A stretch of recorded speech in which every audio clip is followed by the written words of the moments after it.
السلام عليكم ورحمة الله وبركاته، ازيكم عاملين ايه؟ يا رب تكونوا بخير. النهارده هنعمل مع بعض البسبوسة بطعم البرتقال، طعم مختلف تماما، حلوة جدا. انا معايا هنا كيس بسبوسة او نص كيلو من سميد البسبوسة من عند العطار او اي نوع بتحبيه، ومعلقة صغيرة بيكنج باودر، ومعايا هنا طعم الفانيليا بالبرتقال، هحط معلقة صغيرة وهقلب كل المكونات الجافة دي مع بعض. تمام.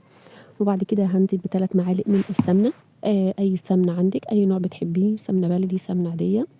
تمام. وهفضل اقلب فيها كده شويه لغايه ما تبقى تديني كده زي حبوبات الرمله. وبعد كده هنزل بكوبايه من اللبن، تكون لبن يعني دسم، او علبه زبادي كبيره. تمام. وهقلب كل المكونات دي كده مع بعض كويس جدا لغايه ما احصل على قوام مناسب. وهتكون عندي صينيه بسبوسه دهنها سمنه.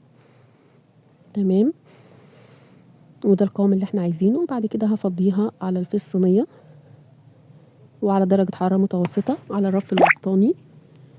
وبعد كده بتزينيها بأي حاجة عندك، أي مكسرات عندك، فول سوداني، أي مكسرات موجودة، وبتدخليها الفرن. وبعد كده بنعمل سيرم الشربات، كوبايتين من السكر وكوباية من المية. وكمان هحط برضو طعم الفانيليا، باقي الباكو معلقة صغيرة، وبحطها على البوتاجاز. وبعد كده برضو بعصر عصرة الليمونة بتاعتنا عادي خالص.